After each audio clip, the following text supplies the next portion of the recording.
ಜೈ ಶ್ರೀರಾಮ್. ಎಲ್ರಿಗೂ ನಮಸ್ಕಾರ. ನೀವು ನೋಡ್ತಾ ಇದ್ದೀರಾ Pavanila logs YouTube channel. Already 4 days Ganesha ಹಬ್ಬ ಮಾಡಿದ್ವಿ. ತುಂಬಾ ಚೆನ್ನಾಗಾಯಿತು. ಇವತ್ತು 5ನೇ ದಿನದ ಗಣೇಶ ಹಬ್ಬ ಮಾಡ್ತಾಯಿದ್ದೀವಿ. ನಿಮಗೆ ಆಲ್ರೆಡಿ ನಾನು ಫಸ್ಟ್ ವಿಡಿಯೋದಲ್ಲೇ ಹೇಳಿದ್ದೆ ನಾವು 5 ದಿನ ಗಣೇಶ ಕೂರಿಸ್ತೀವಿ ಅಂತ. ಸೊ ಇವತ್ತು 5ನೇ ದಿನದ ಗಣೇಶ ಹಬ್ಬ. ಇವತ್ತು ಗಣೇಶ ಹಬ್ಬದ ಪ್ರಯುಕ್ತ ನಮ್ಮ ಮನೆಯಲ್ಲಿ ಸಜ್ಕದ ಹೋಳಿಗೆ ಮಾಡ್ತಾಯಿದ್ದೀವಿ. ಸೊ ಅದಕ್ಕೆ ನಾವು ಮೊದಲು ಕನಕನ ರೆಡಿ ಮಾಡ್ಕೊಂಡಿರಬೇಕು, ಹಾಗೆ ಹೂರಣನೂ ರೆಡಿಯಾಗಿರಬೇಕು. ಇವಾಗ ನೋಡ್ತಾ ಇದ್ದೀರಲ್ಲ, ಇದೇ ಥರ ಕನಕದೊಳಗಡೆ ಹೂರಣನ ಹಾಕಬೇಕು.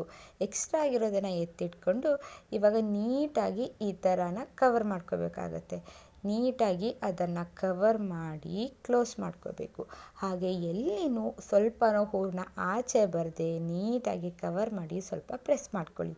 ಹಾಗೆ ಅಂಗಡೀಲಿ ಹೋಳಿಗೆ ಹಾಳೆ ಅಂತ ಹೇಳಿದರೆ ಕೊಡ್ತಾರೆ. ಸೊ ಹೋಳಿಗೆ ಹಾಳೆನ ತಗೊಂಡ್ಬಂದು ಅದ್ರ ಮೇಲೆ ಸ್ವಲ್ಪ ಎಣ್ಣೆನೆಲ್ಲ ಸವರಿಬಿಟ್ಟು ಇವಾಗ ನಾವೇನು ಕನಕ ರೆಡಿ ಮಾಡ್ಕೊಂಡಿರ್ತೀವಲ್ಲ ಅದನ್ನು ಈ ಥರ ಪ್ರೆಸ್ ಮಾಡ್ಕೋಬೇಕು. ಜಸ್ಟ್ ಸ್ವಲ್ಪನೇ ಪ್ರೆಸ್ ಮಾಡ್ಕೋಬೇಕು. ಹಾಗೆ ಮನೇಲಿ ಬಟರ್ ಪೇಪರ್ ಇದ್ದರೆ ಅದನ್ನು ಈ ಥರ ಹೋಳಿಗೆ ಏನಿರುತ್ತಲ್ಲ ಕನಕ ಅದ್ರ ಮೇಲೆ ಹಾಕಿಬಿಟ್ಟು ಈ ಥರ ಲಟ್ಟಿಸ್ಬೇಕಾಗತ್ತೆ. ನಮಗೆ ಯಾವ ಸೈಜಲ್ಲಿ ಬೇಕು ಅನ್ನೋದನ್ನು ನಾವೇ ಡಿಸೈಡ್ ಮಾಡಿಕೊಂಡು ಈ ಥರ ನಮಗೆ ಎಷ್ಟು ದೊಡ್ಡ ಸೈಜ್ ಬೇಕಂದರೆ ದೊಡ್ಡ ಹೋಳಿಗೆ ರೆಡಿ ಮಾಡ್ಕೋಬೋದು, ಇಲ್ಲಾಂದರೆ ಚಿಕ್ಕ ಸೈಜ್ ಬೇಕಂದರೆ ಚಿಕ್ಕ ಹೋಳಿಗೆನ ರೆಡಿ ಮಾಡ್ಕೋಬೋದು. ಈ ಥರ ನೀಟಾಗಿ ಸುತ್ತನೂ ಹೋಳಿಗೆನ ಲಟ್ಟಿಸ್ಕೋಬೇಕಾಗತ್ತೆ.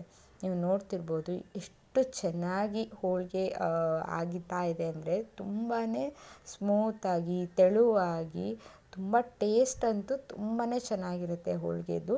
ಸಜ್ಕದ ಹೋಳಿಗೆದು ಟೇಸ್ಟೇ ನೆಕ್ಸ್ಟ್ ಲೆವೆಲ್ ಇರುತ್ತೆ. ಸೊ ಈ ಥರನ ನಾವು ಹೋಳಿಗೆನ ಲಟ್ಟಿಸ್ಬಿಟ್ಟು ಒಂದು ತವಾ ಮೇಲೆ ಹೋಳಿಗೆನ ಹಾಕಬೇಕಾಗುತ್ತೆ. ಇವಾಗ ನೆಕ್ಸ್ಟು ಎಣ್ಣೆ ತಗೊಂಡು ಆ ಹೋಳಿಗೆ ಮೇಲೆ ನೀಟಾಗಿ ಹಾಕಬೇಕು. ಅಂದರೆ ಫುಲ್ ಎಲ್ಲ ಕಡೆನೂ ಎಣ್ಣೆ ಹಾಕಿರಬೇಕು. ಆವಾಗಲೇ ಹೋಳಿಗೆ ತುಂಬ ಚೆನ್ನಾಗಿ ಏಳುತ್ತೆ. ಈ ಥರ ಲೈಟಾಗಿ ಮೆಲ್ಲನೆ ತೆಗೆದು ಟರ್ನ್ ಮಾಡಬೇಕಾಗತ್ತೆ. ಹಾಗೆ ಸುತ್ತನೂ ನೀಟಾಗಿ ಬೇಯಿಸ್ಕೋಬೇಕು. ಒಂದು ಕಡೆ ಬಿಟ್ಟು ಒಂದು ಕಡೆ ಬಿಟ್ಟರೆ ಅಷ್ಟು ಚೆನ್ನಾಗಿ ಬೇಯಲ್ಲ ಮತ್ತು ಸೀದೋಗುತ್ತೆ. ಅದಕ್ಕೆ ನಾವು ಕರೆಕ್ಟಾಗಿ ಹೋಳಿಗೆನ ಬೇಯಿಸ್ಕೋಬೇಕಾಗತ್ತೆ. ತುಂಬಾ ಸಿಂಪಲ್ಲಾಗಿ ಆಗುತ್ತೆ. ಸಜ್ಕದ ಹೋಳಿಗೆ ಅಂತಲೂ ಬೇಗ ಅಂದರೆ ಬೇಗ ಆಗುತ್ತೆ. ತುಂಬ ಕಷ್ಟಪಡೋದೇ ಬೇಡ. ನೀವು ನೋಡ್ತಿರ್ಬೋದು ಎಷ್ಟು ಬೇಗ ಬೇಗ ಹೋಳಿಗೆ ಆಗ್ತಿದೆ ಅಂದರೆ. ಇವತ್ತು ಗಣೇಶ ಹಬ್ಬಕ್ಕೆ ನೈವೇದ್ಯಕ್ಕೆ ಹೋಳಿಗೆ ಆಗಬೇಕಾಗಿತ್ತು. ಸೊ ಅದಕ್ಕೆ ಬೇಗ ಬೇಗ ಹೋಳಿಗೆ ಮಾಡ್ಕೊತಾ ಇದ್ವಿ. ಇವಾಗ 2 ಕಡೆ ನೀಟಾಗಿ ಬೇಯಿಸ್ಕೋಬೇಕು. ಆಮೇಲೆ ಒಂದು ಕಡೆ ಎತ್ತಿಟ್ಬಿಟ್ರೆ ಆಯಿತು. ತುಂಬಾ ಸಿಂಪಲ್ಲಾಗಿ ಟೇಸ್ಟಿಯಾಗಿರೋ ಸಜ್ಕದ ಹೋಳಿಗೆ ರೆಡಿ ಆಯಿತು. ನೀವೇ ನೋಡ್ತಿರ್ಬೋದು ಎಷ್ಟು ಚೆನ್ನಾಗಾಗಿದೆ ಅಂದರೆ. ಹಾಗೆ ಅಷ್ಟೇ ತೆಳುವಾಗಿಯೂ ಆಗಿರುತ್ತೆ. ಇವಾಗ ಹೋಳಿಗೆ ಎಲ್ಲ ರೆಡಿ ಆಯಿತು. ಹಾಗೆ ಗಣೇಶ ಹಬ್ಬಕ್ಕೆ ಮಧ್ಯಾಹ್ನಕ್ಕೆ ನೈವೇದ್ಯನೂ ಮಾಡಾಯಿತು. ತುಂಬ ಅಂದರೆ ತುಂಬಾ ಖುಷಿಯಾಯಿತು. ಇವತ್ತು ಅಕ್ಕ ಮತ್ತು ಅಕ್ಕನ ಫ್ಯಾಮ್ಲಿಯವರೆಲ್ಲರೂ ಮನೆಗೆ ಬಂದರು. ಅವ್ರ ಮನೇಲೂ ಗಣೇಶ ಕೂರಿಸ್ತಾರೆ, ಒಂದೇ ದಿನ ಕೂರಿಸ್ತಾರೆ. ಸೊ ಅದಕ್ಕೆ ಇವತ್ತು 5ನೇ ದಿನದ ಗಣೇಶ ಹಬ್ಬಕ್ಕೆ ನಮ್ಮ ಮನೆಗೆ ಬಂದಿದ್ದರು. ಇವಾಗ ಗಣೇಶನಿಗೆಲ್ಲ ನೈವೇದ್ಯ ಮಾಡಿ ಆಯಿತು. ಹಾಗೆ ನಾವು ಊಟ ಎಲ್ಲ ಮಾಡಿದ್ವಿ. ತುಂಬಾ ಚೆನ್ನಾಗಿತ್ತು ಹಬ್ಬ ಮಾತ್ರ.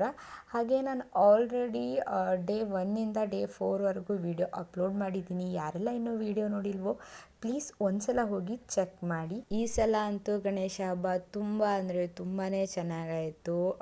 5 ದಿನ ಹೇಗೆ ಹೋಯಿತು ಅಂತಲೇ ಗೊತ್ತಾಗ್ತಿಲ್ಲ.